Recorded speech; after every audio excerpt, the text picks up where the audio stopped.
Hey guys, Mike Quail from the Quail Group. Today we are going to go over the misleading math of the traditional rent versus buy calculator. Alright guys, so the market's gone crazy and buyers are stressed out about low inventory and do I buy, do I rent? It's a great question, but sometimes there's some of these calculators you may see rent versus buy, and you kind of try to make a comparison and it makes sense. You just want to make sure when you're a renter and think about buying, we want you to make the best decision. And it may not be the best decision for you to buy. There's a lot of reasons to buy, but not always, right? So first of all, we want to make sure that you're going to be in this home for a little while, right? It costs you money to get into a house between moving costs and everything else.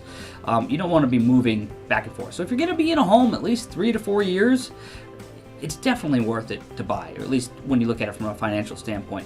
So I was just looking at an article here today, and there was a quote here from Harvard, and it said, while studies simulating financial returns to owning and renting find that renting is often more likely to be beneficial, in practice, renters rarely accumulate any wealth. In no small part, this seems traceable to the difficulties households face in trying to save absent either a clear goal or an automatic savings mechanism.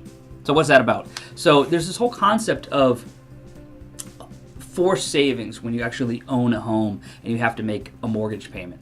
So if you're renting a home and let's just say it's $1,000 for easy math. I know here it's a little bit more expensive, but if you're making $1,000 payment towards your rent, every year you make that $1,000 payment. Okay, that's fine. Now, if your mortgage payment is $1,000, okay, you're making that $1,000 towards your mortgage payment, but however, part of your payment is actually going towards what we call forced savings. You're actually paying down some of the principal in your loan balance. So you're actually accumulating wealth by gaining equity by paying it down. Now, in your first several years you're paying your mortgage, out of that $1,000, only a small percent of that $1,000 is paying down the mortgage. I was just reading an article here. They had an example of a house for $250,000, and after, if you had 20% down, which you don't have to have 20%, but if you did, by the first year, only 29% of your monthly payment would be building equity. So after like a year,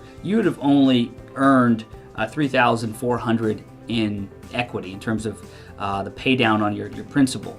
But by the 14th year, you're just shy of $64,000. So you have $64,000 now in ownership in your house for that same payment that you'd be making in rent, where if you were renting, you'd have none of it. And then, by the 30th year, which is sort of the magic year, if you've paid everything off, you own your home completely in free. So you've now owned an asset that's, in 30 years, it'll be worth a lot more than $250,000. It'll probably worth, at least $500,000 30 years from now.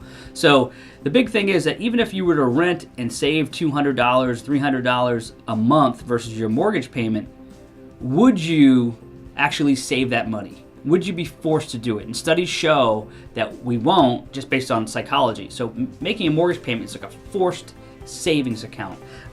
Example they gave in this article here said, if you can't save $3,400 yourself by paying less than the rent, ask the landlord if he'll take a portion of your rent payments and set it aside for your rainy day fund. So, and then ask the landlord if he'll set your rent payment today for the next 30 years and never change it. That's what you get with a mortgage. When your principal and your interest get set, it's set for 30 years. When you rent, it's going to go up and up and up. So the rent calculations don't always have that. So I have my little prop here, a little mason jar. So look, imagine this is your house, and each little drop here is your payments. And when this is filled up, you have all this in savings. Versus if you were renting, it would be empty. Every time you put your rent payment in, it goes to the landlord. You're back to zero. So anyway, guys, consider that. Make sure it's right for you to buy. But if it is, there's a ton of benefits. So get out there. We'll help you. It's a tough market out there, but we do have some special things we do for buyers, strategy-wise, negotiation-wise, to help you get a house so you don't miss out on one. Thanks, guys. We'll talk to you soon. Bye-bye.